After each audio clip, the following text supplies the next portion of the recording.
Hey, kitchen cammers, welcome back. Welcome back. Oh my goodness, I know it's been hours, and I'm like, you had to wait 2.5 to 3 hours. So I went and watched a couple episodes of television at lunch. You guys saw me have lunch on the kitchen cam. Oh, red update.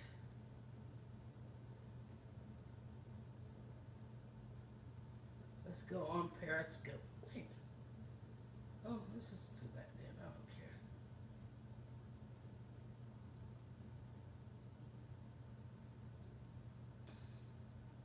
Oh, it took the word out. That's what it did.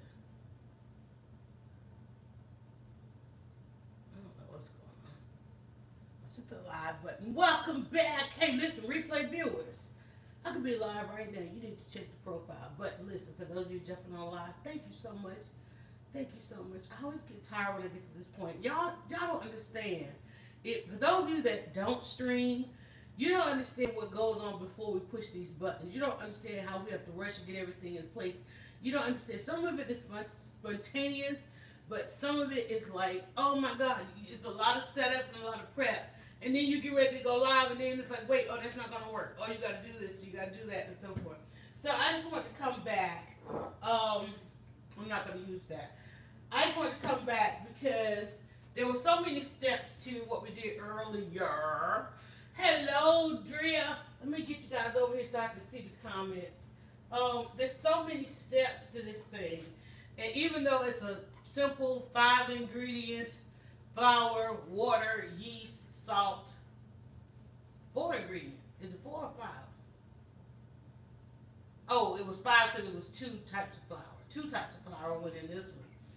But the issue is it's never really done ready to go in the oven. That's why these people.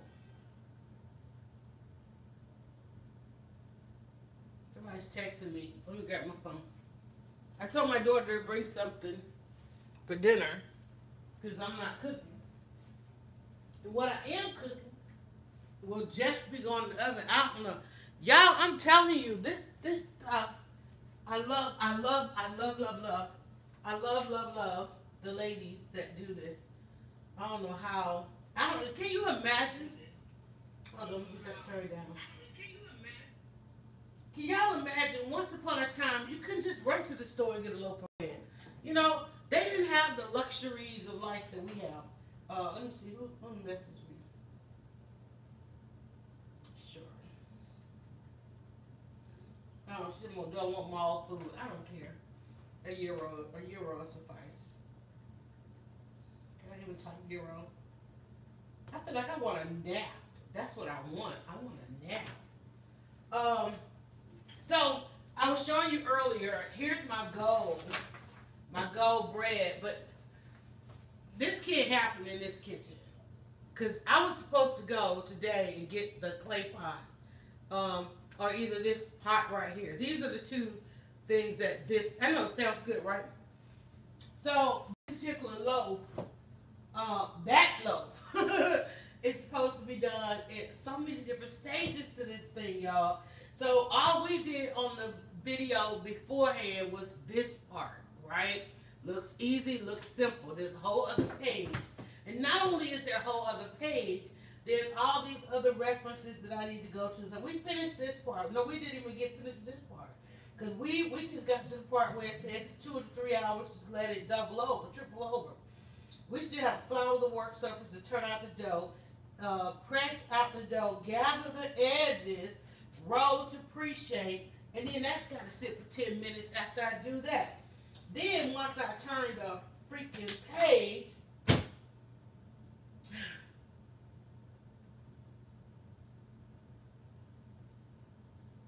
got to put it into in order to get that shape, you got to do that shape part. Then you got to put it back on the work surface, clean a spot on the work surface, not where you were, another spot, I guess. Clean the spot on the work surface and sprinkle with flour.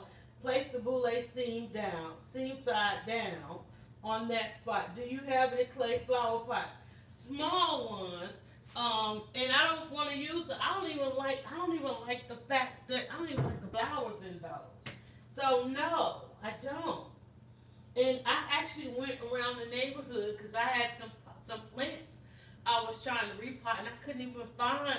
Uh, well, those, I was looking for smaller ones, but I went to Michael's, I went to Ace, I went to ended up at Walmart. I think I ended up finding a couple Walmart, but I put plants in those.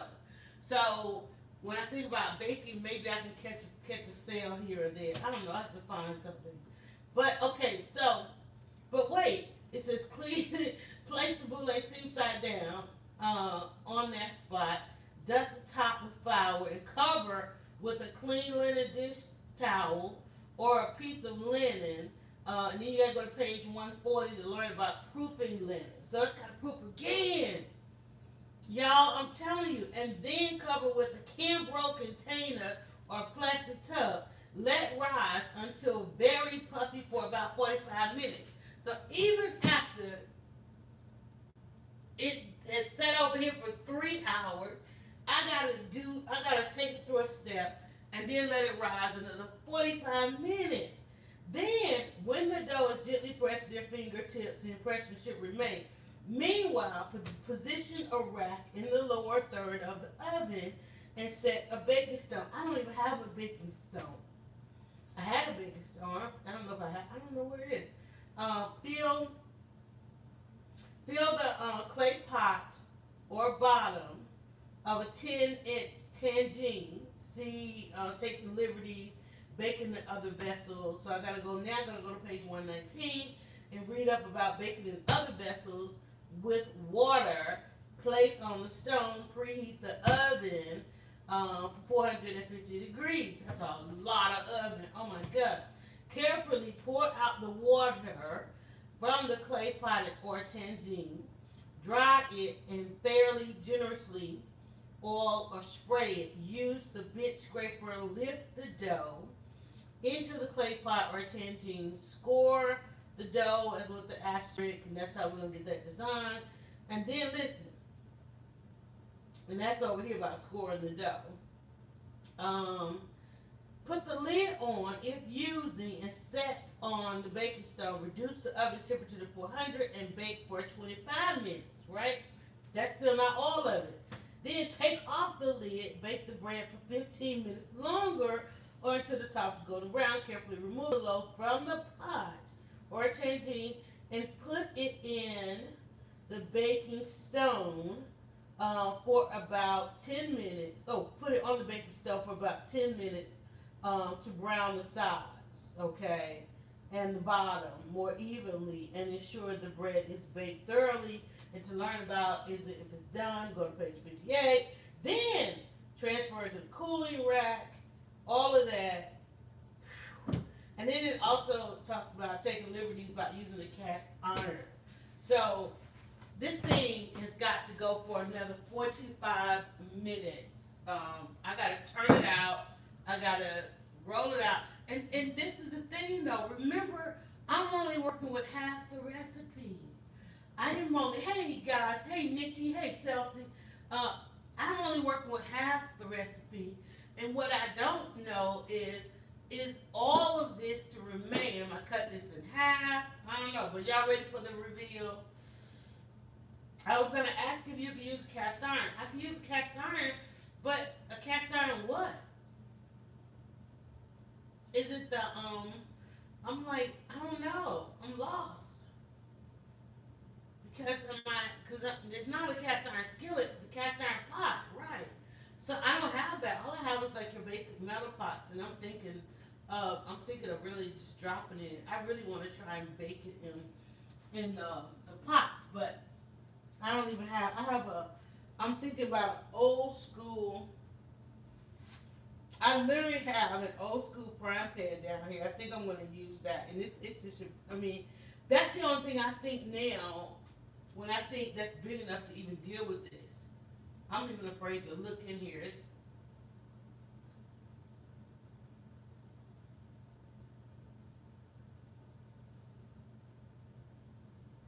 Yeah, that's what I'm thinking. I'm going to oil that sucker up and just throw it in the oven.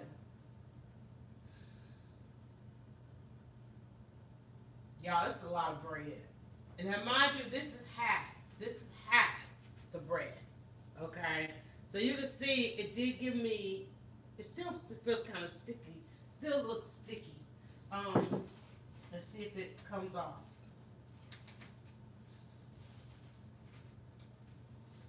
It's kind of stuck to my thing there, which is why it says oil. It's, wow. This was hot, that's what I'm saying. Look. This was just half the recipe. So imagine if I used the whole recipe. And now I'm like, and this is still to be just one loaf of bread. I'm like, no, it can't be. There's no way.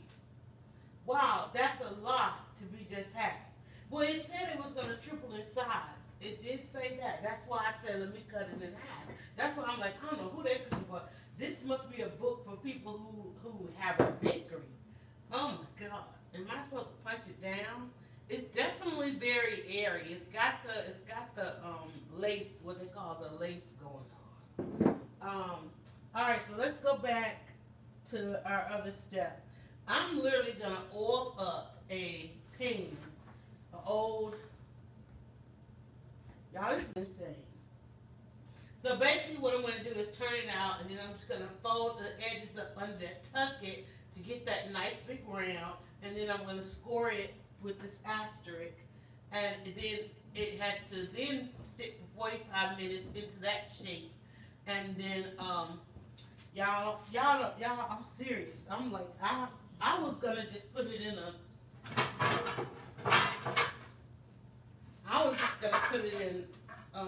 the pan. This thing, this is kind of, I don't know, I still kind of want to put it in here. I think I want to put it in here. I'm put it in there. I was going to put it in this old frying pan. I'm thinking this old frying pan may have,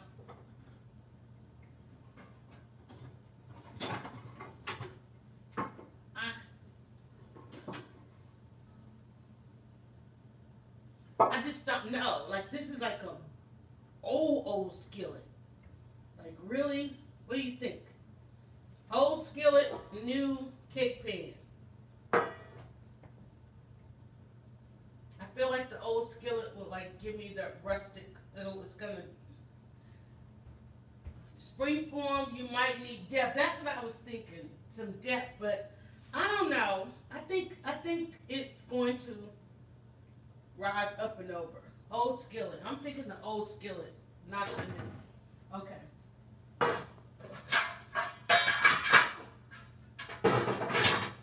So I'm going to get my oven preheating.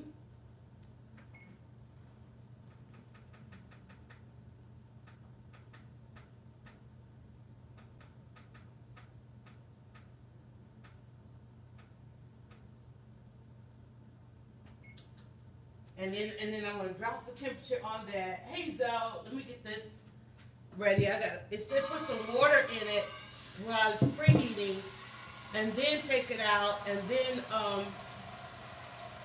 water preheating, and then take it out and put the oil in it. So I don't know what the water, I'm like, what's the water? I guess the water is for the clay pot. Because you know what? I'm going to need water on this. The water is for the clay pot will actually absorb the water and have moisture while you're cooking. And if I was cooking on the stone. So I won't need it anymore. I'm going to dry this out.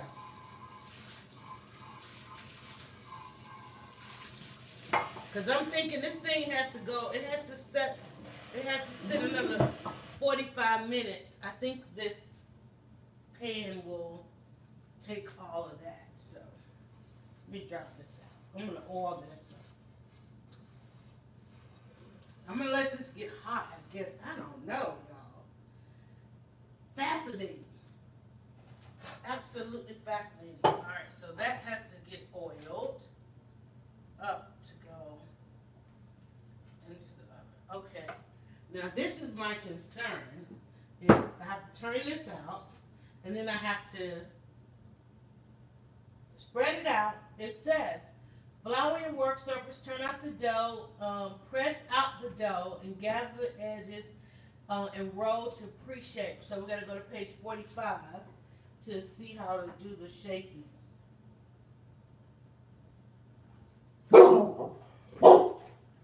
fussing about. So I'll show you guys the steps on that. So I got to do those steps.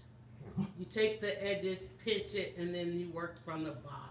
See that? So I got to do, and there's a whole other page. Shaping a bullet. Pre-shaping, and then that shaping. So basically, that way when you cut into the bread, you get all that depth in your slices. So it's not just, you know.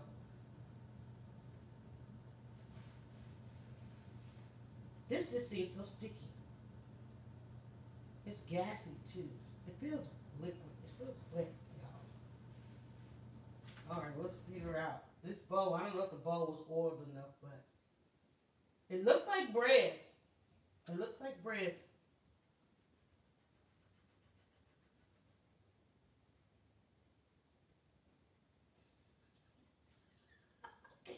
Y'all can't see. Oh my God, hold on.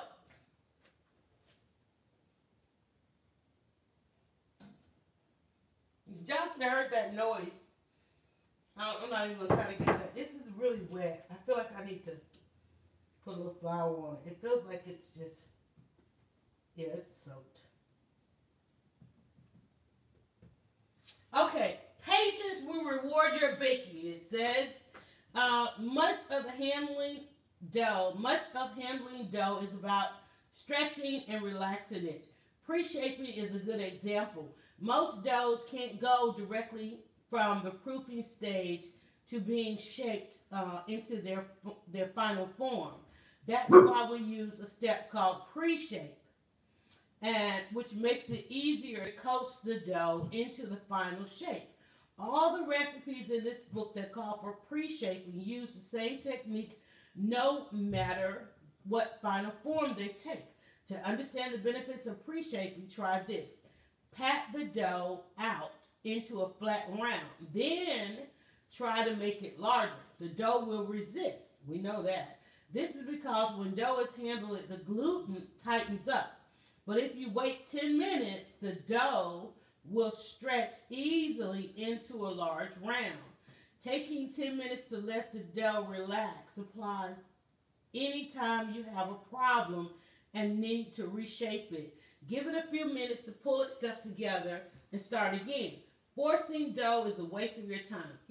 In our bakery, we call it respecting the dough. Treat your dough gently and with patience. This is the pre-shape that is used for all our loaves. Throughout the pre-shaping and shaping steps, add flour only as needed to keep the dough from sticking to the work surface. Brush off any flour on the dough that will fold over or under to avoid baker's graves. After the dough is turned out onto the work surface, it will naturally start to spread more or less, depending on. Hey there, Posh and Bling. Thanks for inviting followers. After the dough is turned onto the surface, it will naturally start to spread, more or less, depending on how slack it is. Using your fingertips, help the dough along by pressing it to 1 inch thick. The size and shape will vary depending on the amount of the dough. Note on using a bench scraper. Although I think your hands are the best tool for getting it. Okay, so basically,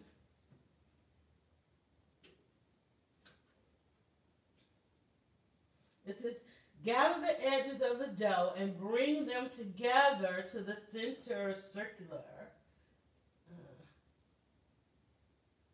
I don't know what I'm doing, y'all. It's kind of sticky. It's stuck to the surface.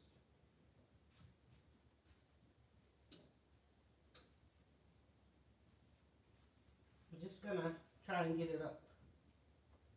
Get some flour on it. It's hilarious. It is absolutely hilarious. I'm not adding flour to it. Like I said, I just did my hands. Let me just get it moving around here. I'm losing just a little bit of it. Okay, now I'm supposed to. Okay, now I'm supposed to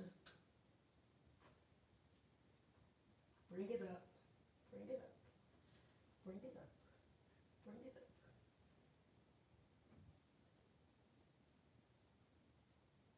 Turn the dough over. I'm not getting a seam. Mine still feels too wet, y'all. Press it flat. Then grab the edges. Mine still feels like it's too wet. I don't know. I feel like I need to knead it or something. It's wet.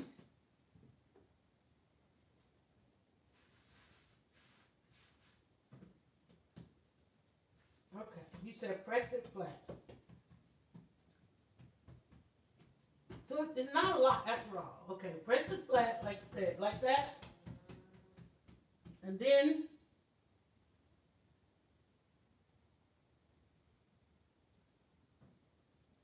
Lord have mercy. Okay. And then grab, okay, and then bring my edges up. Oh, that looks like that. Okay. I don't know what I would do without you, Drea. Okay. So now I have it, and then I'm supposed to turn it over. Seam side down. Okay. And then I need to get some of this flour off of it, right? So that's pre-shaping. With your hands, roll.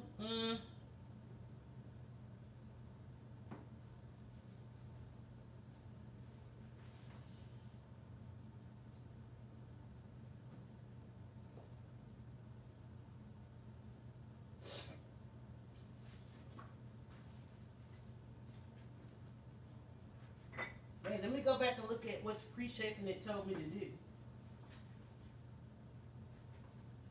It said,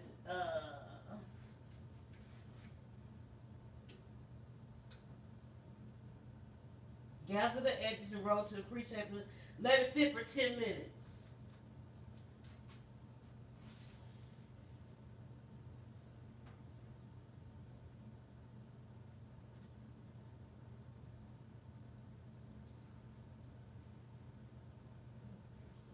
Then I gotta shape it into a boule. God, wait.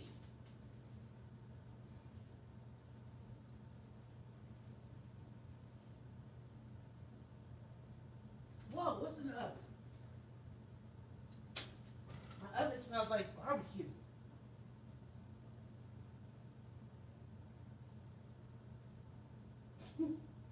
So I gotta let that sit for 10 minutes. And then I gotta shape it into a boule. So that's giving it all that depth on the inside. So as you can see, it's not that much at this point, right? And I still didn't get any pictures. I done ate those ribs, girl. You didn't know? I ate those ribs for lunch. And the dog had the bones. He was like, "You finished? You finished? Are you finished?" He was looking at me like, "Come on, man, come on with it."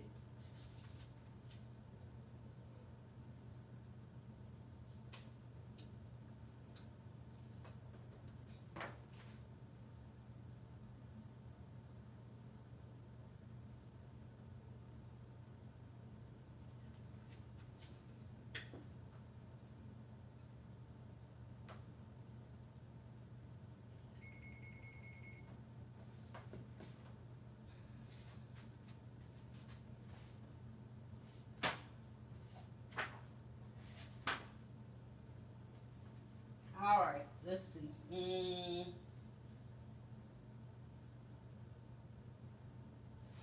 Child.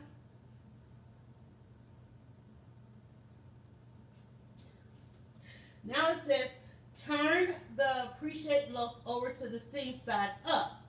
Then place your hand under the dough and fold it half over onto the other half, all in one motion. Move the dough to be seam side down, pressing it against the work surface, beginning to tighten the seal. What the hell?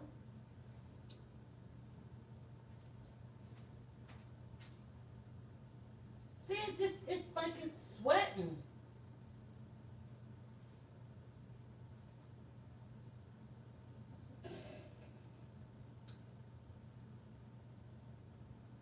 Okay.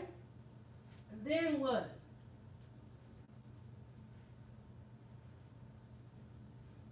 Child, I know you said flour in my hands. That's weird. Then what? Oh, seam side down. Okay, okay, there. Okay. So now I folded it in half, and so you turn it over, fold it in half, turn it on the seam, and that's it. Okay? All in one motion, move the dough to seam side down, pressing it against the work surface, beginning to tighten the seal. With your hands or with your hand in a bench scraper, roll the ball against the work surface in a circular motion, gently lifting and tightening the seal of the loaf.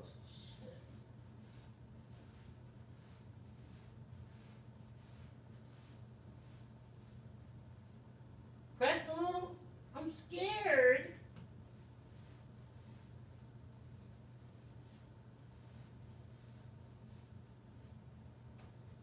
That's what I got. I got what they got. Okay, rock and push the dough into an oval shape or other than the circle.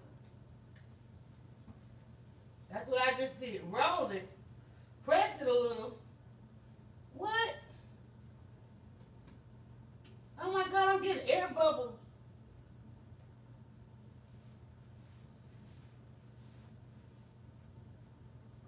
Y'all, if I don't get this bread in the oven, I don't know what. Okay. It's so gassy. Oh my God, okay. All right, now back. All right.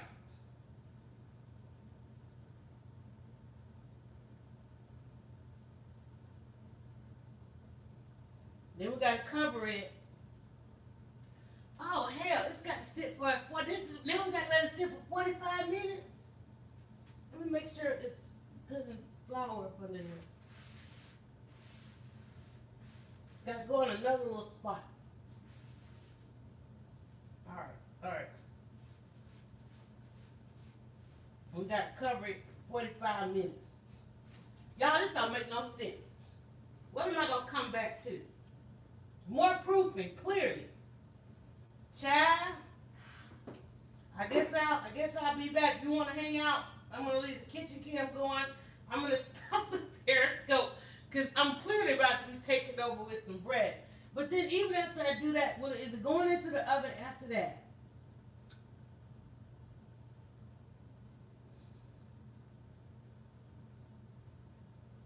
Was I supposed to score it yet? Hold on.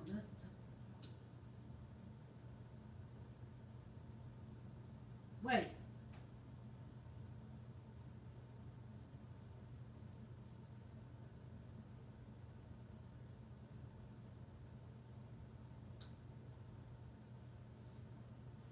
Thank you so much.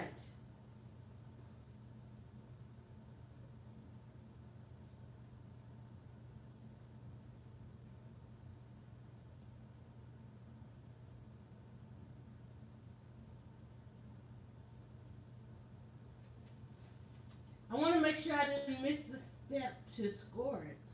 Okay, it's down there. Okay. So I'm going to score it once it goes in the oven. So this has got to sit for 45 minutes. This low. They'll tell. I want mine to look like that. What, kitchen?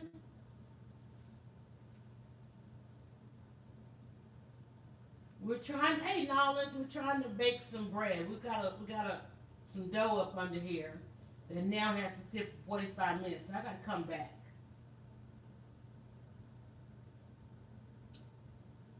Because when I look at what he's scoring over here, he's scoring it. It's come. I guess I'm gonna flat, like you guys are saying, press it out. So I guess once we get ready to score, it's gonna press out again. So I don't know what's gonna happen.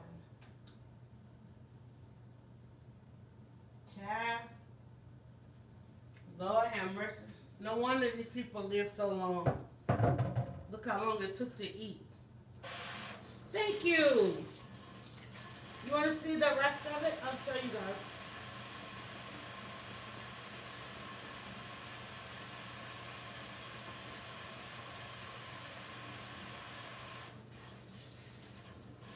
You can watch. You can see a little bit more of it on the YouTube channel.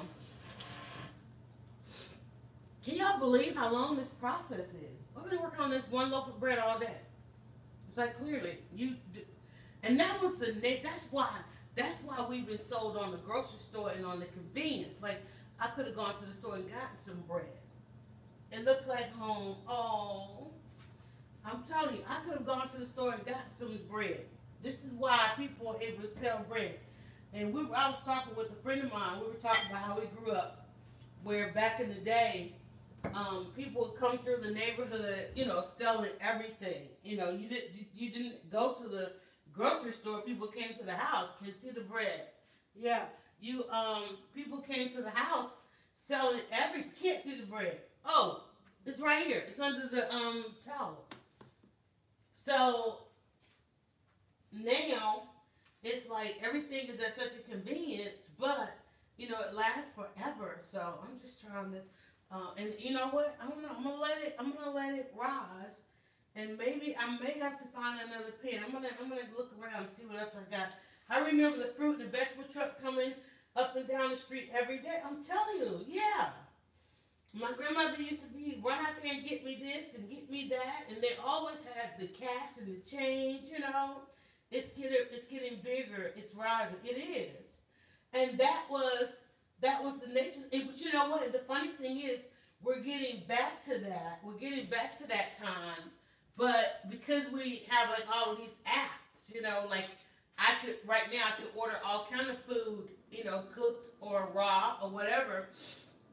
And people don't understand it. They're finding it, but it's like it's the way it used to be. It's just we have a little bit of a layer of technology in the midst with it, So can we cheat this 45 minutes? That's what bread is supposed to do. Yeah, apparently that's what bread is supposed to. And that's why I think when you look at different cultures, is why they have a whole day set aside for bread making. That's why at the end of the week or at the end of the harvest, that's why all of these things, people took so much more pride in it. It's the best food. And you know what? And people ask me all the time, it's like, but man, is that time, is it worth it? Yeah, when you taste this stuff, when you taste this food, like right now, I could knock out some fresh pasta. Like I made some macaroni and cheese the other day, and I used a box. And man, I had to cook that pasta. I was like, how long is I got to cook this pasta? Just to rehydrate it and so forth. But if I was to make some fresh pasta, like I have some pasta here that we made that I just keep around. Yeah, taking pride in everything, like this, I made this, and dried it, and I just keep it for decoration because we ate the rest of it. But we were so amazed that when I made the pasta, and I made it now probably about 3 or 4 times, and every time I used a different recipe till finally we found one that my family, that I could make it look like store-bought. That's what I found in this. In the old days, someone would make bread, someone else would have chickens and eggs. I know. We used to go to we used to call it the egg house. Where did you get your covered decals? At Hobby Lobby. I got these at Hobby Lobby because I had all white cabinets, and so when I would go live, it would just be a big bright surface. And so if you go over to Hobby Lobby, and I also got the apron from Hobby Lobby, all of the wording ones was in one package, and then the dots were in another package. And I just basically put the dots. There's no rhyme, no reason. The dots are just breaking up the whatever the shop. Yeah. So and my daughter, she has them in her room, and they go all the way down. And I have some on the door, And then too, I mean, I love this right here. Beautiful minds inspire others. It's okay to be happy. Love will always find a way. Not all who wander are lost. I love that. That's me. Draw a map, find a path, take a breath, and run. And so, in this one, these are the good old days. I love that. In fact, that's my daughter's favorite because we're always saying old days, talking about old days stuff. But I think we just have to realize that life goes in cycles. but like I remember milk, the milk jugs. I remember I was probably a Holly Log and I saw milk jugs, and I remember milk coming. I mean, there were so many times like on the weekends, starting early in the morning. Like my grandmother, we would all be at my grandmother's house, and you had to get up out of that bed. There was no leisure. You had to get the house clean because company was coming. And all day long, all this stuff, all this activity, the only time we could chill in the house on a Saturday morning was just to watch Soul Train. And then we were outside before it came on. We were outside when it went off. I remember the milkman delivering milk to the house. Yeah, you had to have your milk. We used to go to the meat house. We had the meat house, the egg house. I mean, you didn't really go to the grocery store. In the modern day, what we know as a grocery store today seemed to come along a lot later. I remember taking that trip to that store with my mom because my grandparents used to go and get all of this stuff. Like we'd go and get a crate of eggs, and then everything was brought to the one house, to my grandparents' house, and then it was divided up, and we all took things home, right? And every time we went home, my grandparents, they fished. They went fishing every weekend. My grandfather went hunting. Of course, I knew whenever I would come home from school and I saw his hunting jacket on the line, I would not eat meat because I don't know what he caught or whatever, right? And so, Billy, Mike, welcome in. And so, I mean, that was just a part of life. So now today, when you think about, we had the candy truck would come. The vegetable man would come, the candy truck would come, they got all the candy stuff, you try to save the change, like, not to mention the ice cream man, that was a whole other thing. But early Saturday morning, there was a guy, Mr. Mitchell, I believe his name was. I mean, he was in our name, he drive through the neighborhood, he had all kind of candy on his truck, and sometimes he didn't have a truck, I think once he had a truck. Like, I mean, think about today now, everybody's like all excited about these food trucks. And for me, it's hard to grasp the whole food truck thing, because I don't understand why, especially like here in our city, they have the food trucks, but they're not allowed to just drive around. Like, they can't, like, just drive. I mean, imagine if a food truck could literally drive through your neighborhood at 6 o'clock. Would you cook? No. You'd go out and buy something off the truck. And I think that's why our communities have so many troubles economically, is because we're just not set up for that. I mean, most people, they work an hour away from where they live. So all day long, you're spending money. If you eat out at lunch, you're leaving your money and your tax dollars, the tax you pay on that, the tax that supports services in your neighborhood. Like I used to tell people, when you come home from work, buy your lunch, what you're going to take to lunch, buy it in your neighborhood, and because we leave so much money all over the place, and then, our neighborhoods don't keep going what we have. A food truck can park at the front of my subdivision and get paid every evening. I'm telling you. But here they have to go to the food truck festival. I think like a number of places have something called like Food Truck Monday.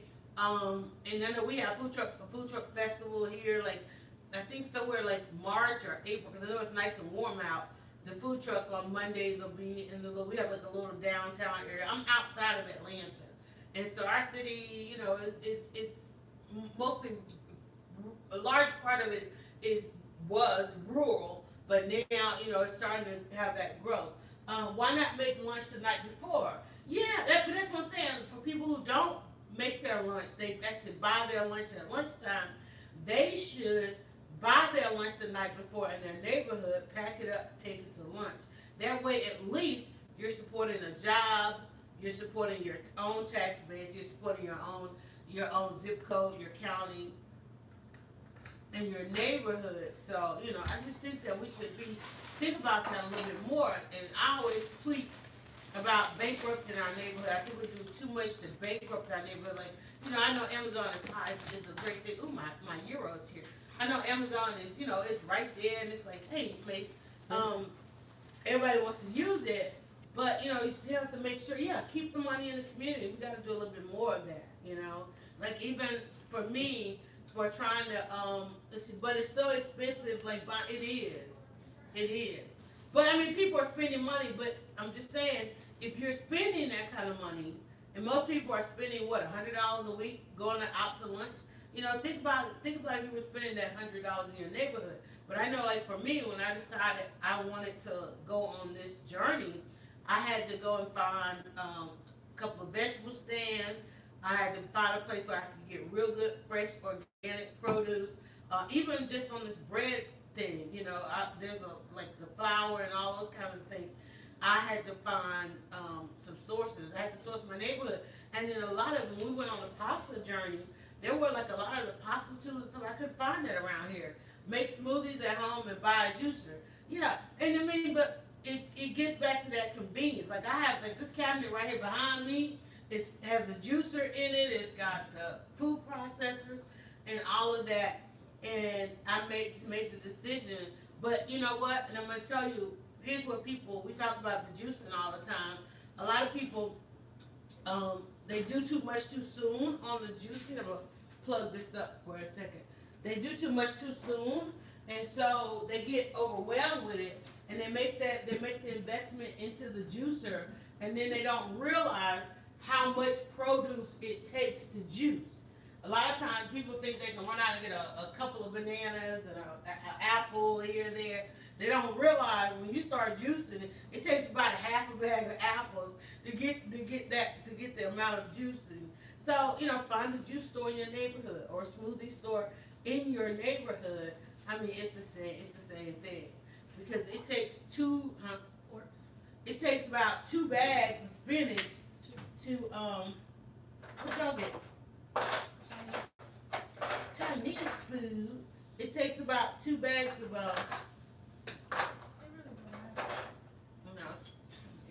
it takes about 2 bags of spinach. You can buy a bullet. Oh man, I love my NutriBullet. And guys, you know what? Let's talk about the NutriBullet. There's a warning out there. A lot of people are using their NutriBullets with hot food. You need to use the right equipment. When we did a series on sauces, and I put a little bit of that hot sauce into my NutriBullet, and everybody was like warning me online, and so I went and looked it up, and a lot of people are getting injured because they are using the wrong equipment for hot and cold. Your NutriBullet is only for cold foods, smoothies, cutting vegetables, and all that kind of stuff. Do not put hot food in there or anything that you need to blend for an extended amount of time. Like I did peanut butter, and I noticed when I was doing the peanut butter, because the blade gets really hot and working the peanut butter, it creates. I went to take the top off, and couldn't get the top off, and people said be careful because it could explode. So that's why I went and got a hand mixer. So you want to make sure you're using the right tools. So if you're going to do hot foods, I don't know why this thing has such a long cord. That's the only other thing I don't understand on here. I don't know how this cord keeps getting stuck behind me.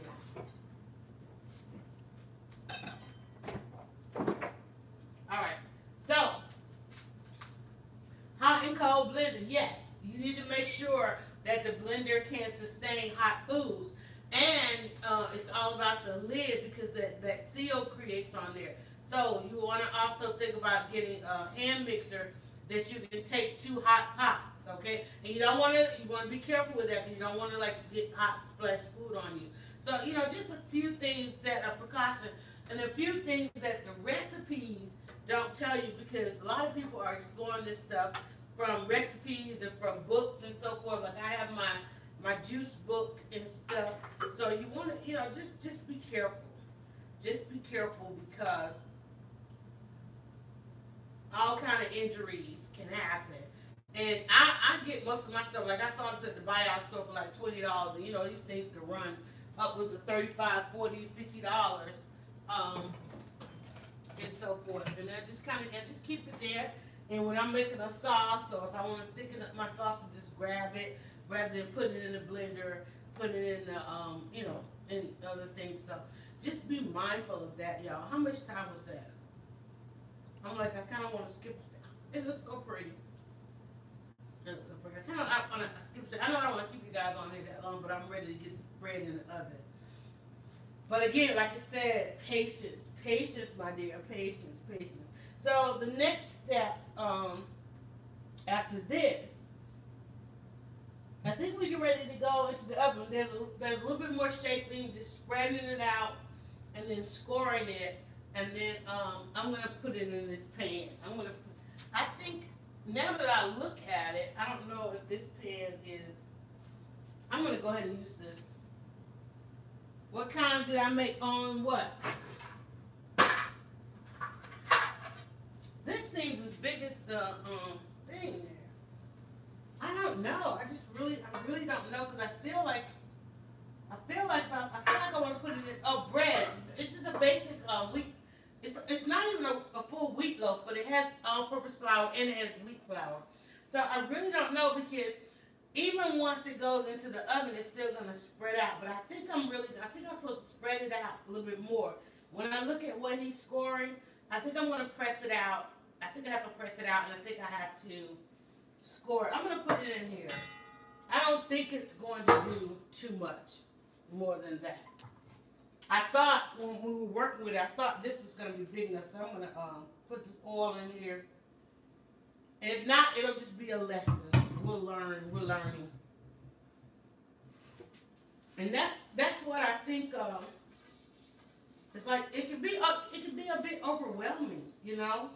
But one of the things I feel like some of it is becoming second nature. I want to get to a point where some of it becomes second nature. Like let's say that on a particular day, not my live streaming day, because even now remember. There was a step to this I needed to do 24 hours ago. So like something called a starter. It had all the ingredients, but you make a little bit of it and you kind of let it ferment, right? So that had to be done. Hey there, Black Sin. It had to be done 24 hours ago.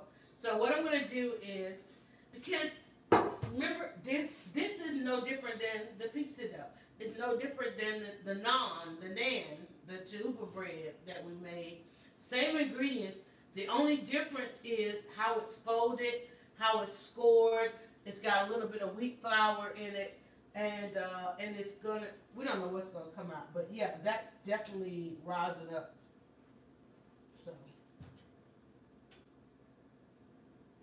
I don't want to be impatient, but I want to be impatient. I don't want to be impatient, but I want to be impatient because I know if I go ahead and get it in the oven, and I don't want to have to let you guys go and then come back. Of course, I got to come back when it cooks. Hey there, Manny, Latoya, how are you? But I just don't want to. I don't want to have to wait. How much time have I been talking? I've talked, and you already know that. So we're gonna go with that pan. Because I think we can modernize this thing a little bit. I think we can modernize it. I think we can bring it forth to the future just a little bit. Yeah. I like that. I like the whole story about patience. On scoring the dough expands naturally, and what it does, that's what it wants to do as the crust is forming. The inner dough is pushing against it, scoring the dough with the lame or razor blade. Besides creating a beautiful pattern, dictates how the dough expands, ensuring a well-formed loaf.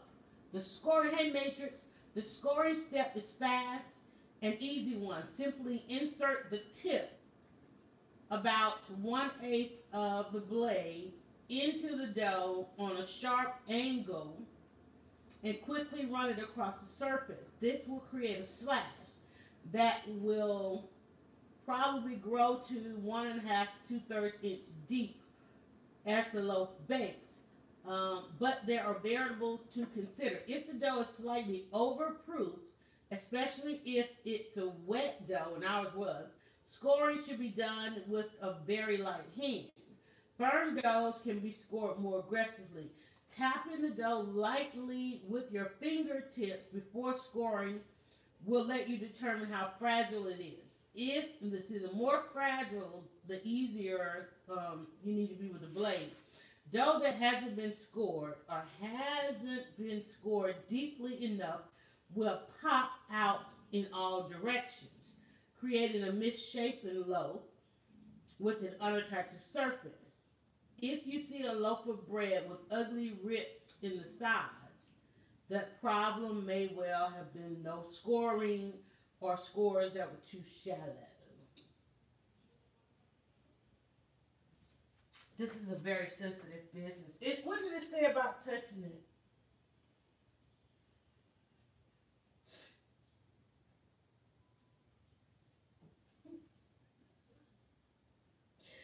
It's so freaking personable. Y'all want to see it? It's so personable. There's so much personality to it. It doesn't have that, y'all, I'm ready to bake this daggone bread. I don't have all day. Okay? And I don't even think I have, let me see my daughter has a razor. She usually has razor blades.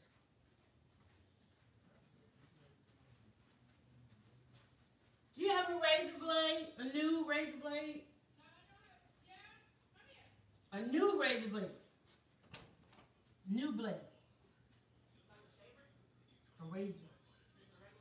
The blade. Mm-hmm.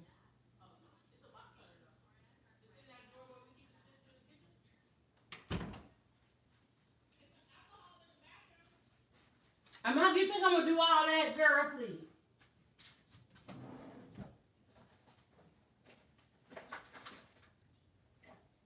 No, I don't think I want. And why didn't they put this thing up? Lord, they trying to kill somebody up in here. Are there blades in there?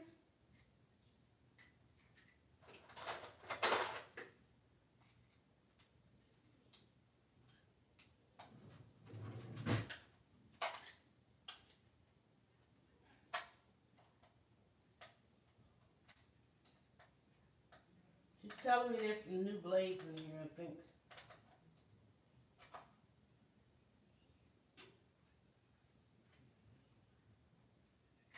I don't know how to do this. Hi, wicked. Wicked hot, wicked holy is in with us.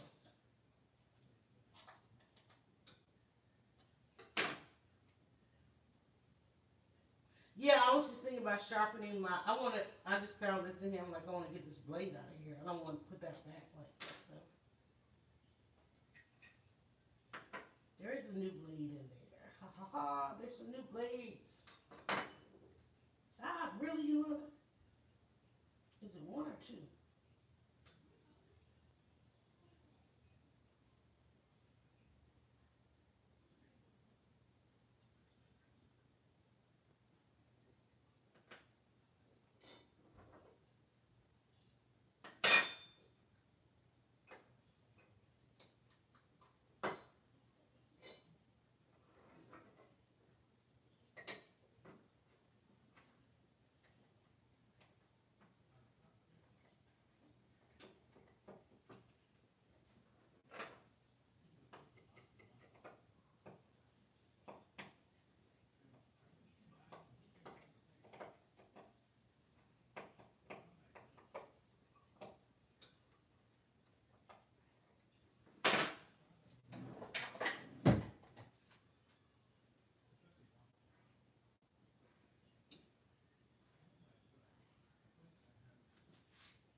We're gonna rush this step a little bit so I can let you guys go and I can get on with my day. And you know what? This is the part that cracks me up. It cooks in like 20 some minutes.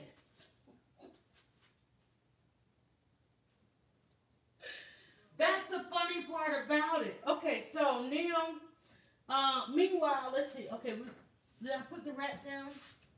Okay, the rack's down. Carefully pour out the water. Let's see.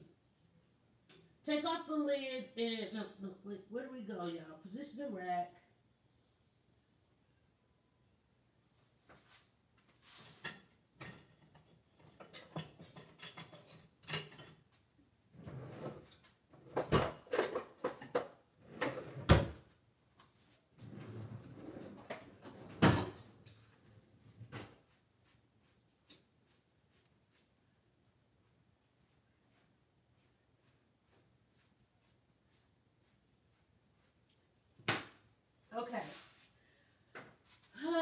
tell you the truth. Let's see. Okay, dust the top off the flour.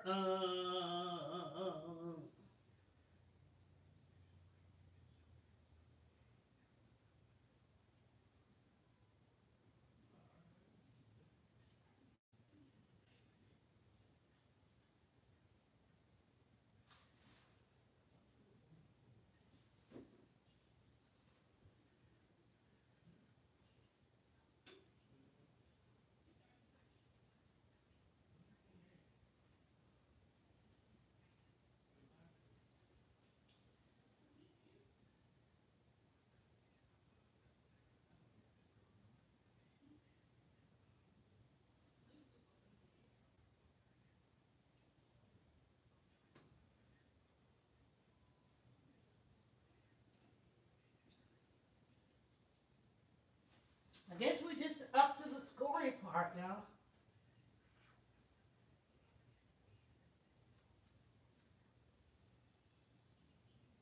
It's not scoring.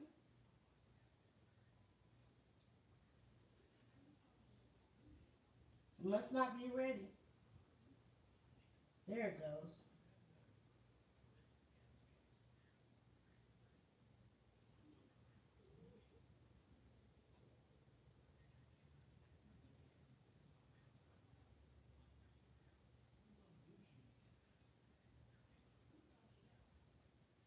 It's scoring, right.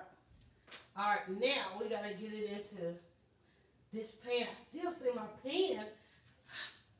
I don't know.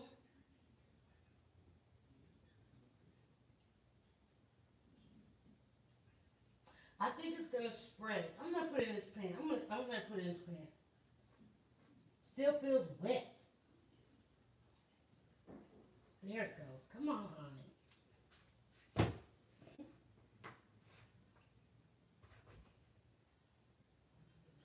Y'all, I don't know what we're gonna end up. Do you have cookie sheet? It's going in the oven. This thing, we don't spend too much time with this loaf of bread. Soon as it hits the heat, it's gonna spread more. And I think we're gonna end up with it. So here we go. Into the oven. I'm tired of talking about this bread.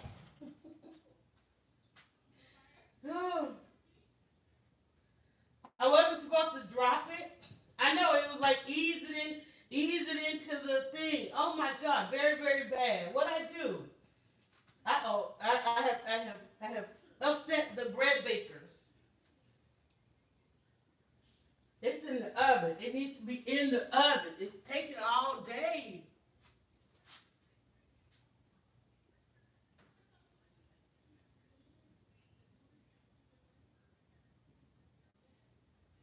I think it's going to be fabulous. Whatever's going to come out of that oven is going to be. I'm supposed to drop the temperature to 400.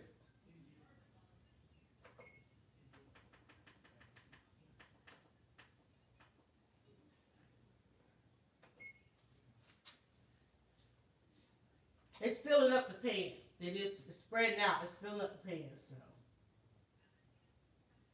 the question is it? Are we going to get some height out of it? A couple of the scoring went okay.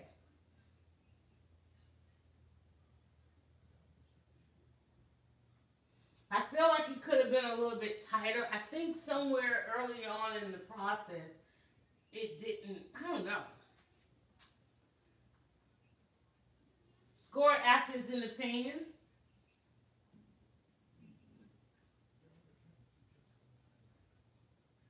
Yeah, it did say that. Or did it? I don't know. Yeah, yeah. Using the bench scraper, lift the dough into the clay pot or tangine and score the asterisk. But see, that's what I'm saying. He scored his. He scored. He's not scoring his in the pan. He scored. Well, he's using those. He's using those wooden things, and he's doing free form. He's doing a free form loaf. I still would have liked to use more wheat flour than it called for. It's definitely spreading out. It's gonna be big. Now keep in mind, I cut the recipe down to half. So I really should have had double that. So, but it looks good though. It's definitely spreading out. That heat is still, and it only goes for like 20 minutes. Yeah, about 25 minutes. Y'all not gonna hang out 25 minutes, are you?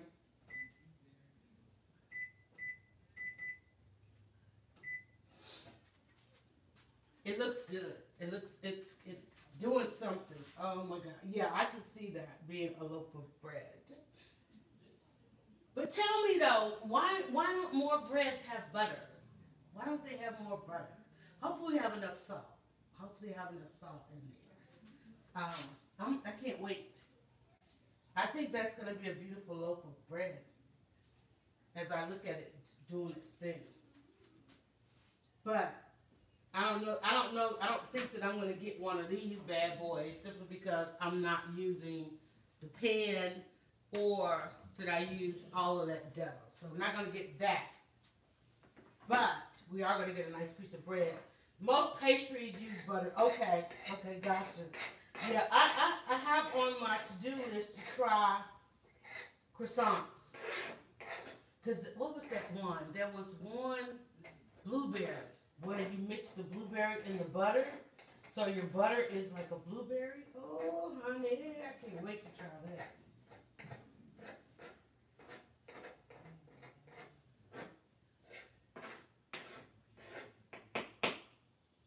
Artisan bread is hard to do. It is. It is very hard to do. And what I don't understand, and what I'm trying to understand, is how is it that no matter what bread you're making, they all start out. It just, my mind, I can't wrap my mind around the fact that it's the same ingredients as the freaking pizza dough. It's all the recipes, no matter which one I look at, it's all the same ingredients, but it's in the fold, it's in how it rests, it's in the, what is that thing, the skin, you know, the skin that forms on it when you are letting it rise. Like, that was the one thing about letting this rise, is that it was going to form a harder skin because we let it rise in the bowl covered up, but then it wants to let it rise to sitting on the counter so it makes that skin. Then there's another thing about putting under the bowl.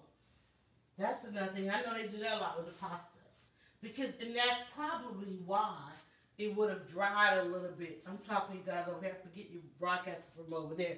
So I think that would have had a lot to do with it too. And I just went ahead and went through that step because I feel like this has been an all-day process. And I need to get out of the house for a little bit. Now I need to have dinner. So.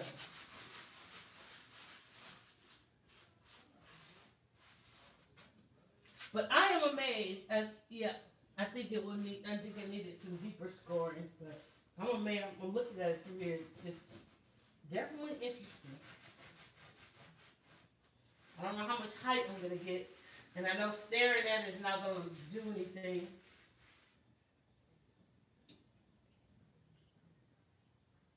That's crazy. But I will tell you, when we made the pizza dough, the chalupa bread, oh my God, that stuff was so good. Y'all, we did the tuna sandwiches on that chalupa. That stuff was so good. Especially hot right out of the frying pan.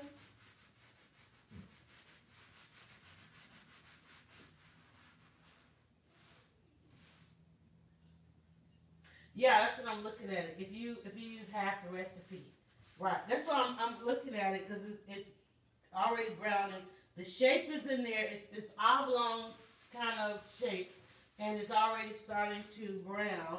I'm not getting the height out of it. I can see that. So we shall see. But that's another thing I was talking about earlier with the pasta. You know, it's like there's so much to the prep, but it cooks in no time.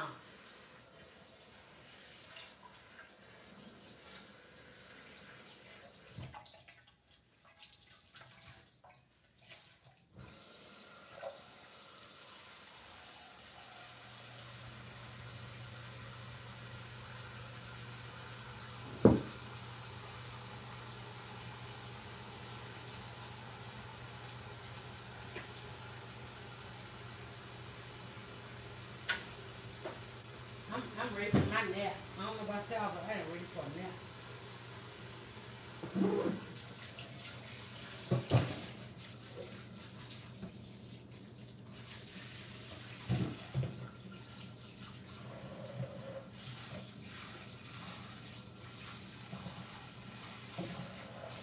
You know what I want to do?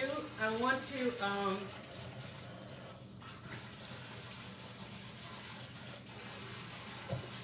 hold on. I'm competing with the water.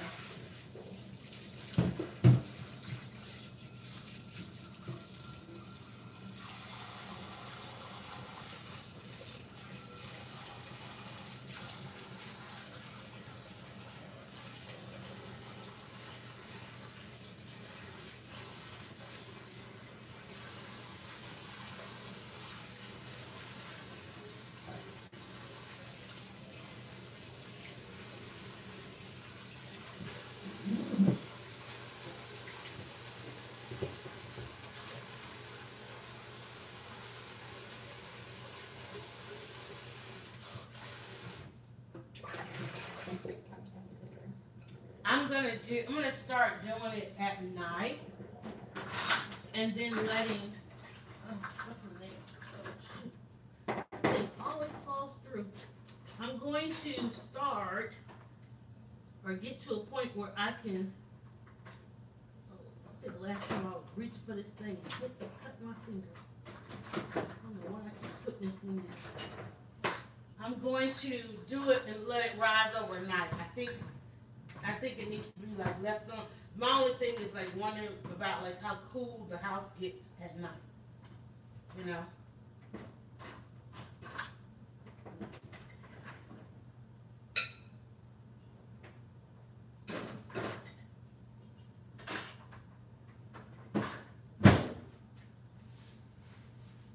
Because I think then having the patience to leave it alone while you sleep, I think that's important. That's an important step.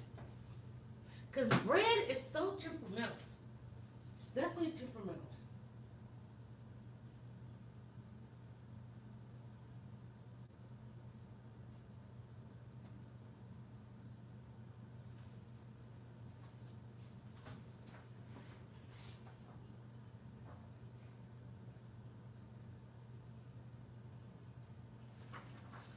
It's such a good book, guys. It's such a freaking good book.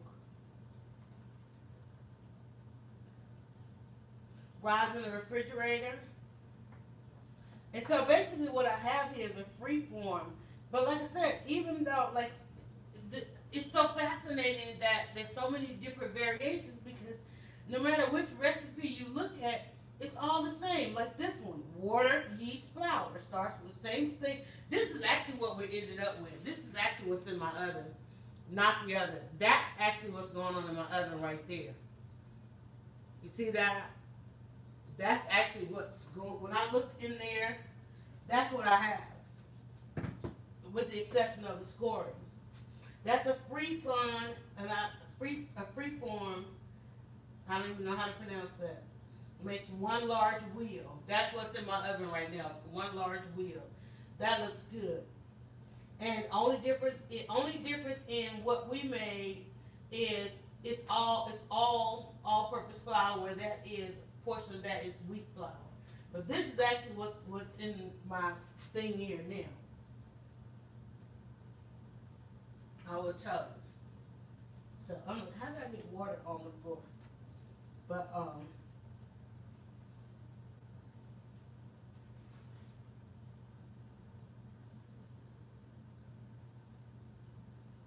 and this thing has those same ingredients, but golly, again, it's got 2 pages. Again, after 45 minutes proof, and use your fingertips, dimple in the dough, let proof for another 15 minutes. Carefully pull the rack. You know, it's like it's the same stuff. This one's rolls in a basket, proofed in a basket. Taking the liberty on the baking vessels. It says baking in other vessels will show you how the vessels you use can change the shape or interior crumb of the final loaf. See the photo, country wheat boule or baking a country wheat boule in a smaller clay pot with no lid, for instance, makes far more mushroomed loaf. Preheat and I encourage you to experiment with different baking vessels because it's actually hard to go wrong. And just as in life, a mistake in baking can teach you more than success can. I'm aware that this sounds easy for me to say, although flour is inexpensive. Your time is precious, and baking is an investment of your time. But it's also true that every time you work with a dough, you're getting a feel for it, a sense of memory of it. Every time you try baking bread in a vessel you've never used before, you're gathering more information and learning to be a lot better baker. So like even like look at these like loaves, you know, and again the same freaking ingredients. This one, all purpose. So that's what I don't understand. It's like all the recipes are water, yeast, flour. Same ingredient but different proportions. Different proportions, different rising, different techniques, different, you know, textures, all the textures, the inside, the crumb, and so forth. It's all the same, no matter what. From the croutons to the crackers to the baguettes, it's all the same. But again, the scoring, the technique, the folding, all of that. And I know that seems kind of dark, guys. I don't know what to do to get more light on there. I guess I could turn the light on that side. But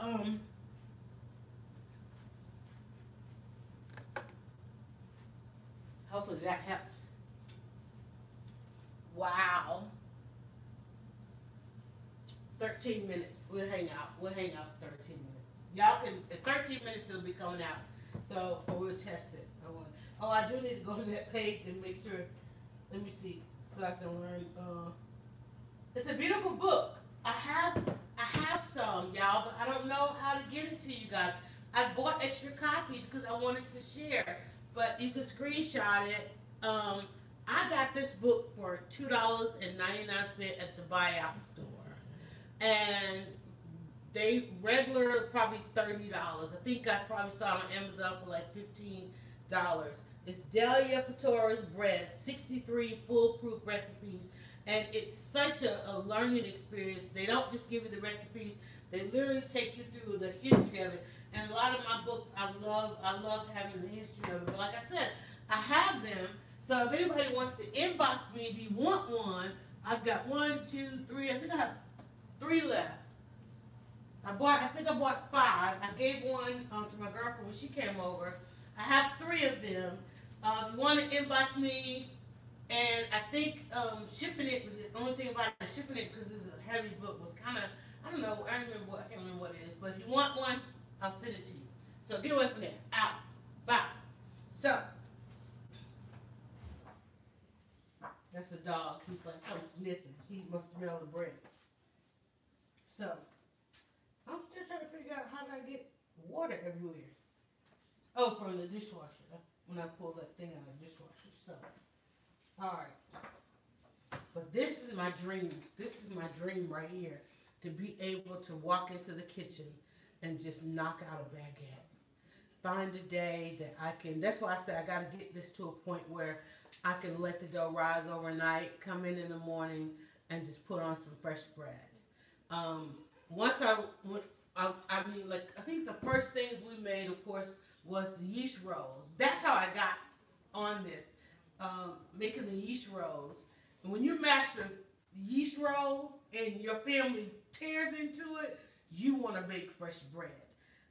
Anybody that loves yeast rolls, right? They're gorgeous, right? So we made yeast rolls, we made cinnamon rolls. Yeast rolls and cinnamon rolls. After that, it's like, once you, like, it's like it says, it's like once you start planning that dough, you really want to do it. But, you know, the fascinating part is like here, like how to shape a baguette, you know? Like the same ingredients, but again, different steps. Because, I mean, you go to the bakery and, I mean, it's just amazing that these 4 things here, it's like 4 different flours, a pumpernickel, double O, I think I saw double O flour in there. Level it, and they 60 recipes like this right here. This is what I really want to do. Look at that. Can y'all see that? That is a rosemary champagne. Campanile. Okay, so it's basically just got just a little bit of, I think it was they used mushroom. What did they use? It was onion or something.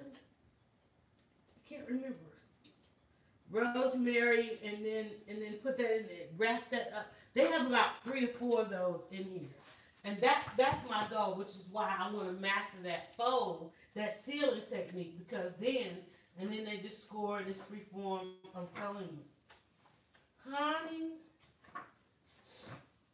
Mm-mm. And then like breads, loaves, and salads, and herbs and stuff. Like, look at that. Out. Look at that. That's what I'm talking about. But like I said, a lot of it, like the ciabattas, a lot of it, there's some. You taking it out? Yeah, I'm okay. Oh, okay, good. Like I said, here,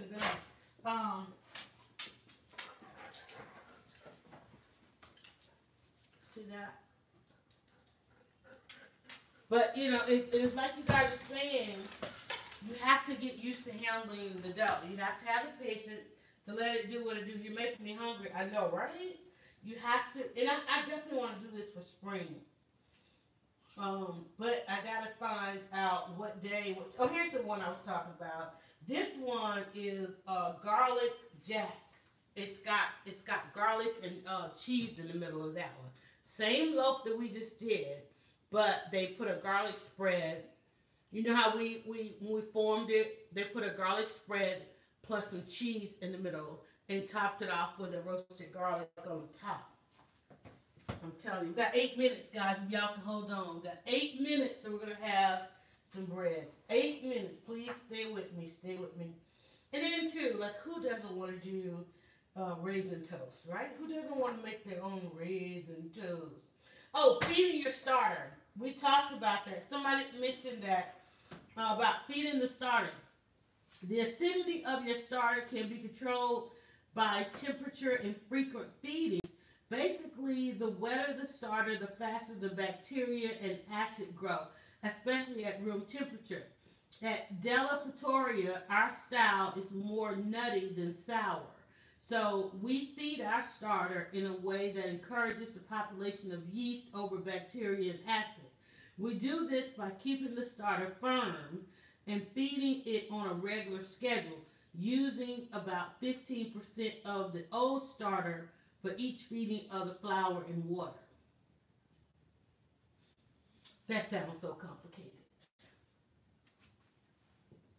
I take this book to bed with me at night and just read through it.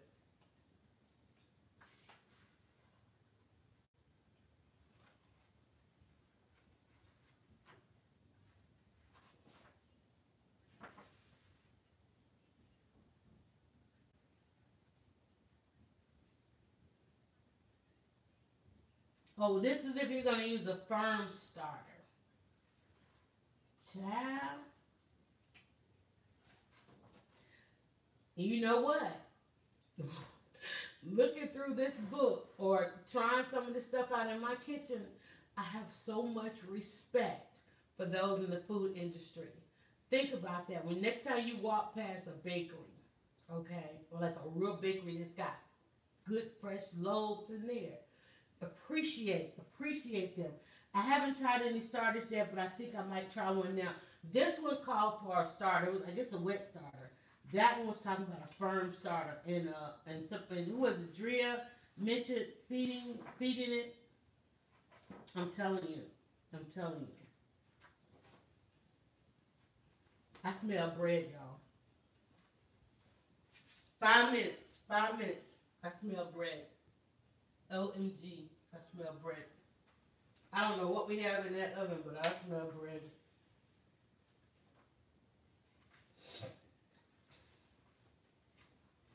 Imagine like taking a loaf of bread to your next event, hot and warm bread.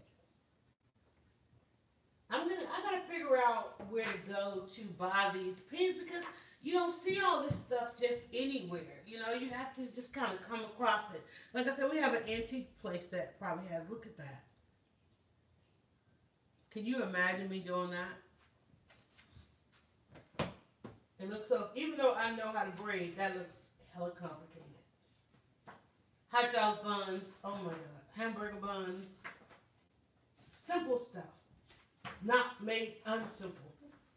And then of course, like I said, the rolls. The rolls. The difference with the rolls was adding in the oil. Adding in the oil to that.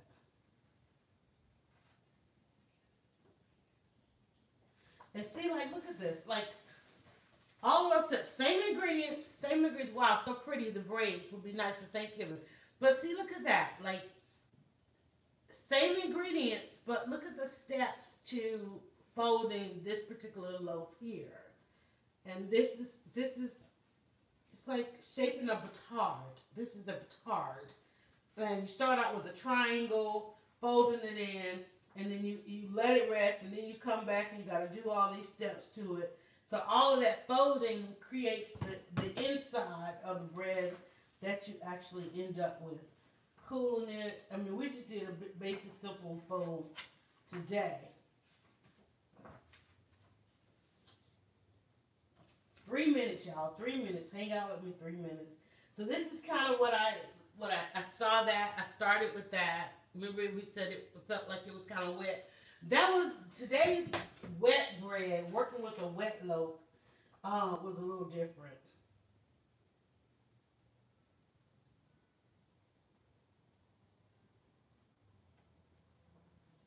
I'm going to tell you, I think pasta was so much easier.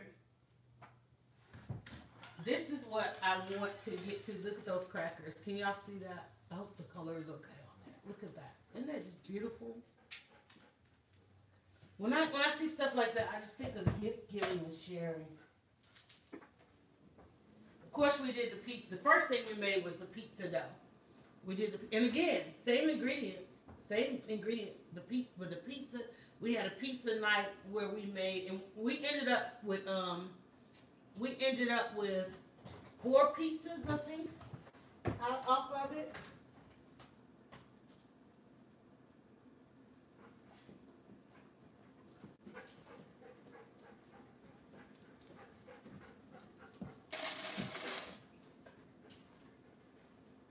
Look at this one.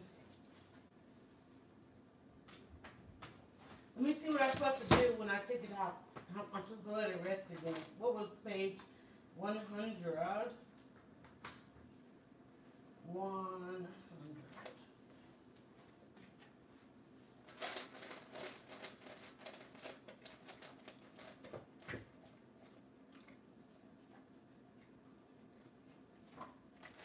Page 58 is how. How do you know if it's done?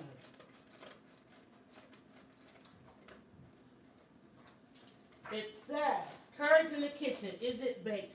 There are a few ways to check the doneness to make sure your bread is fully baked.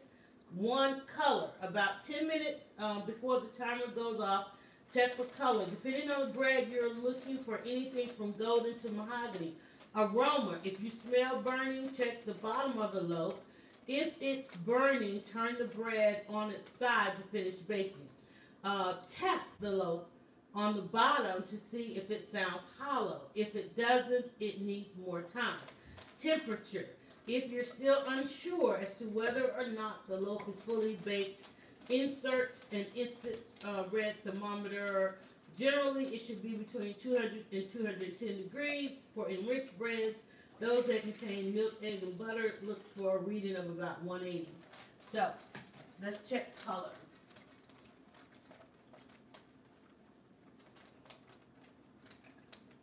I would like for it to be a little bit more brown. But you know what I didn't do? It didn't ask for like any kind of wash.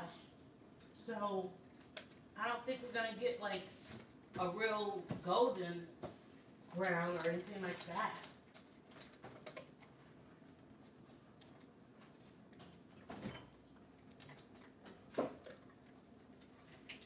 I do want to put some butter on it, so I want to melt a little bit of butter.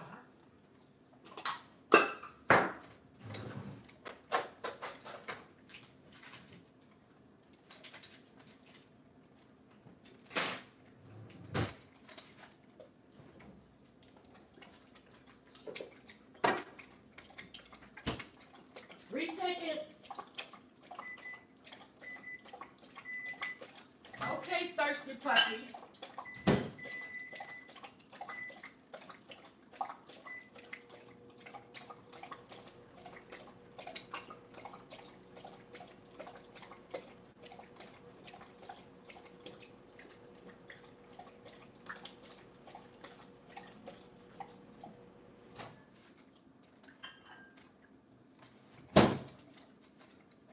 Are y'all ready? Are y'all ready for the bread?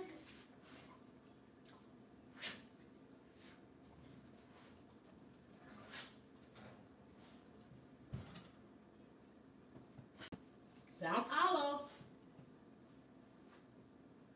It's moving around. It didn't stick. Hot pan. Let's check the bottom. It kind of looks like a mummy.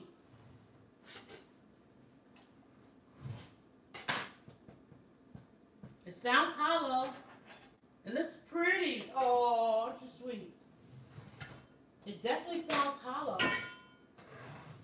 So I think it's done. Now I'm going to just take it and brush it a little bit with the butter.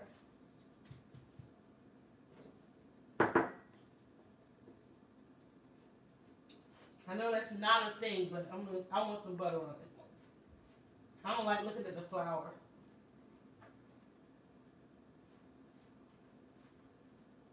Oh, it's pretty.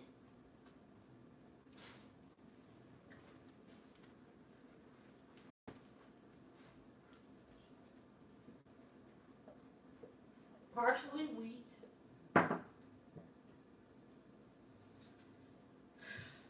You know what?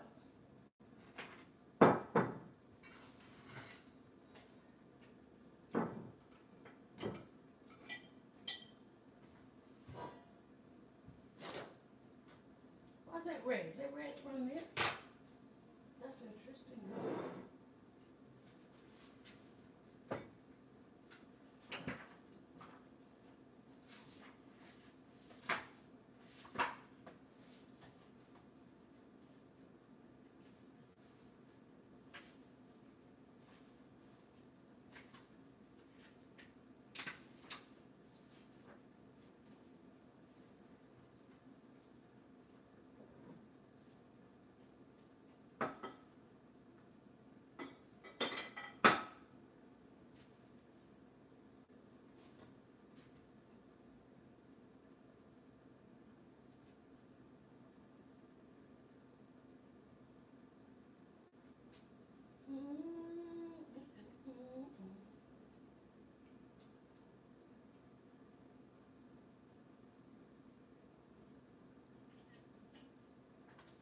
Oh my God, look at that.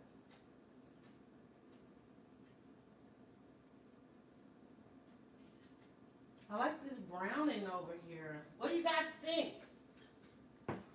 Y'all really hung out with me on this one.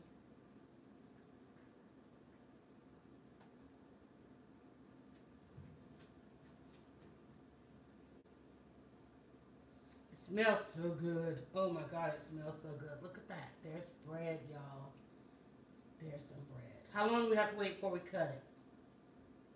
Isn't that gorgeous? Hold on, I'll be back. Who are you barking at? Lacey, come check my bread.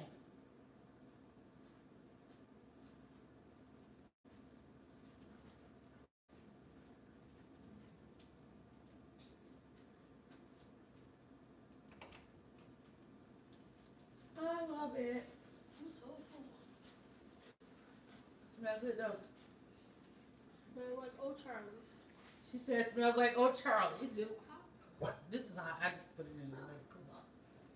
I wish I could smell it. She said it smells like old Charlie. This is, I have to have everything near store bought for her. Of course, my scoring didn't do as well, so we'll get better next time. I love the skin, and it's still kind of browning because it wasn't with the butter on it. It's definitely brown. You see how it's still browning? That's insane. Oh wait, no, I need it. Ooh, ooh, ooh, ooh. There we go. There we go. That's the picture. That's the picture. I'm proud of of it. It's very pretty. And it's definitely browned up with the butter on it. It's definitely browned with the butter on it, right? I know. I watched those shows. You have to what? We gotta wait another 10 minutes before we cut it. Yeah, call me back in 10 minutes. Is it 10 minutes? Stand for 10 minutes. Let it rest. Come on, man. That is to die for. You guys, that is to die for. I love it.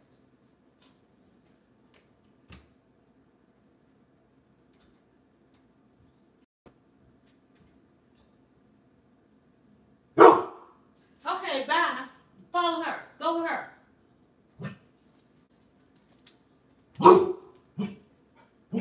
No, out.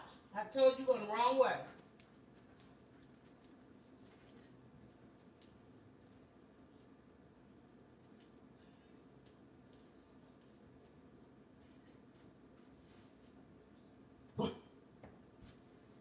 Ouch.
Oh, I love it. I'm so proud of it. I'm so proud of it. Look at it, y'all. We made bread. Can we cut it now? It smells so good. Now I gotta find my knife with the edge. I don't think this is it, but let's see. Nope.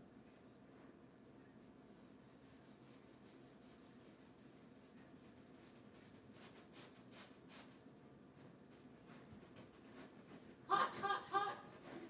I need the other one. Where my serrated egg?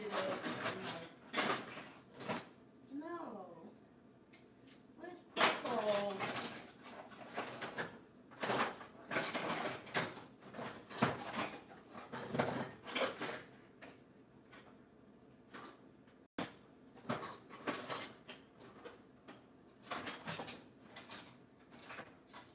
I just have that.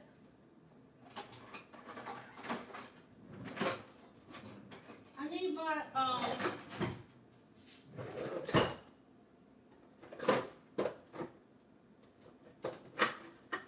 baby.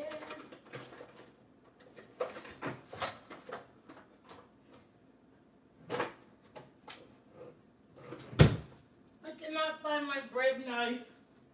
I can't find the bread knife. Dang it.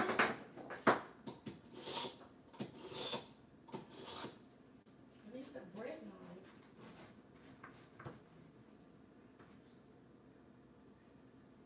It's gorgeous. It's a gorgeous look. I think it needs to go a little more.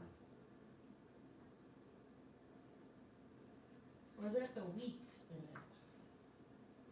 You tell me. It looks like it might need to go a little bit. It could have gone a little bit more. I don't think I can put it back in, but look at that. Oh my God. Where's my butter? Let's give it a taste.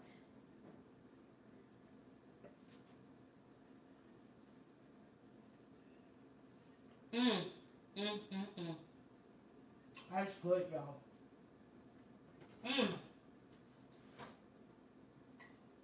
Oh my God, that's good. Oh, and the salt is just right. Mm, mm, mm, mm.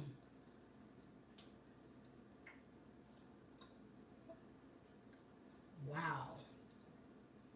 Wow. Wow. Wow.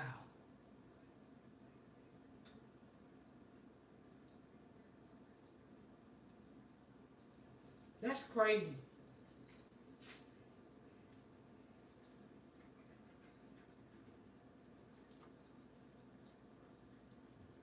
Wow. Oh my God. Mm, that's crazy.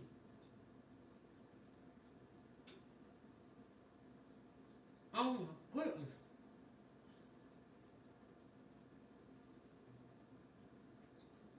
I'm gonna have to make a really good. Mm,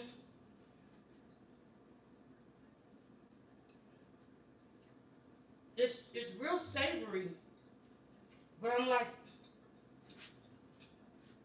do I make some sweet jelly and some jam to go with it?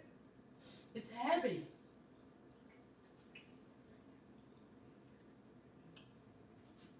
That butter just browned it up. Oh my goodness. Oh my goodness. That is insane. That's freaking insane, y'all. I gotta find my bread knife with the serrated edges. No, all of them have straight edges. I gotta find my knife with the that might cut it. Yeah. There we go.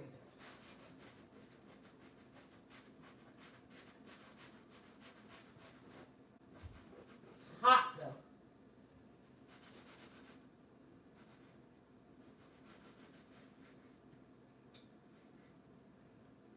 Oh yeah, baby.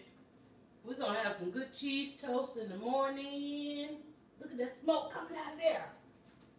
OMG, look at that smoke coming out of there. Hold on.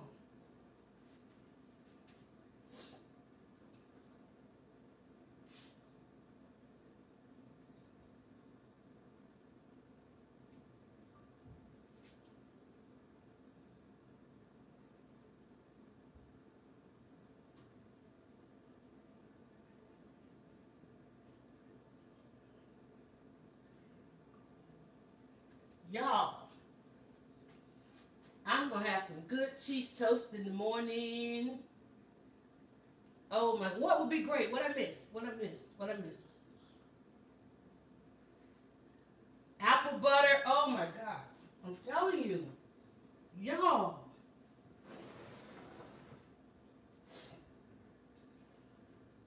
Oh yeah. I gotta read up on how to store it. Where's the store? Fridge, counter, what? Mm, mm, mm, mm. Yeah, it really needs something really good and sweet, like some honey.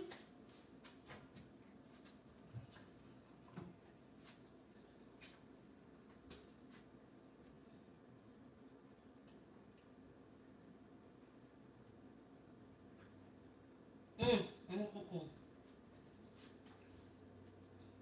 Mm. Oh yeah, the honey is good. Molasses. I use all my molasses.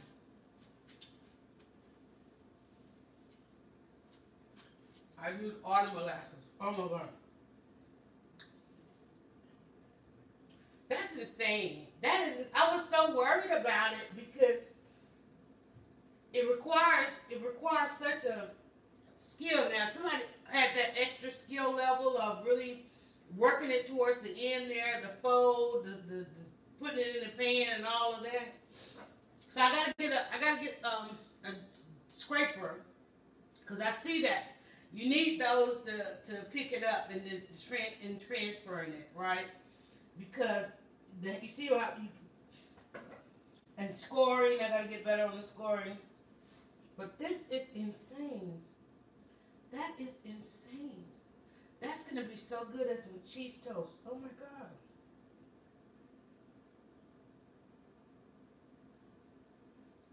OMG. All right, y'all gotta get some more pictures. Y'all have hung out with me long enough. Oh my God, y'all are so. Talk about my patience. Y'all are patient, honey. Y'all are the patient ones.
Oh, y'all can see none of that. I was taking some pictures.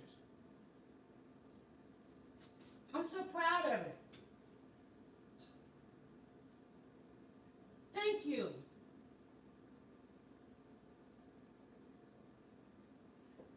Mm. That's what my daughter said. I got so much for styling, I don't have anything to eat on.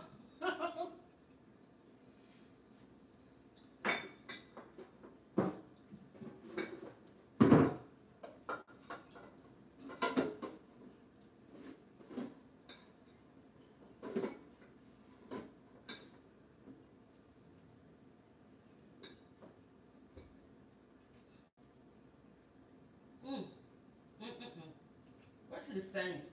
What's insane? All right, now I gotta figure out what to eat with it. I definitely gotta make some soup to go with it.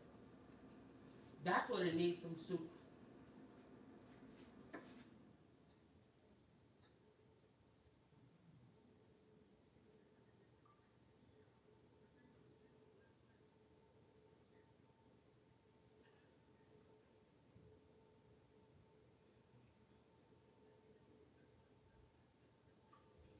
All right, on that note, I'm going to go get working on the YouTube video because remember, like I said, the videos, the live streams are long and in real time.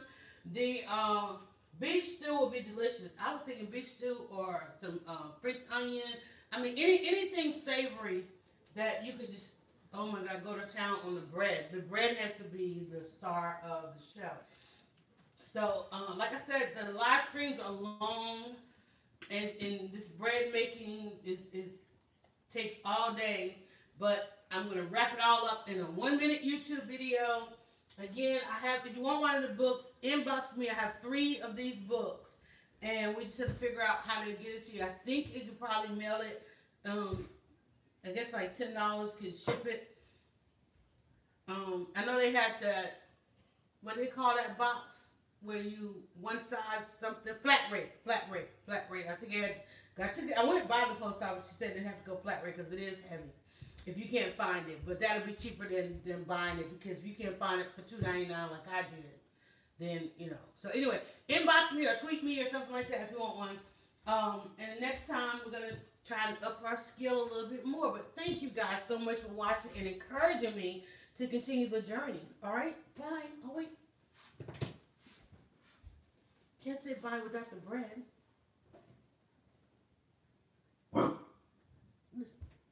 He just had to mess up my video. All right, YouTube guys, thank you so much for hanging out.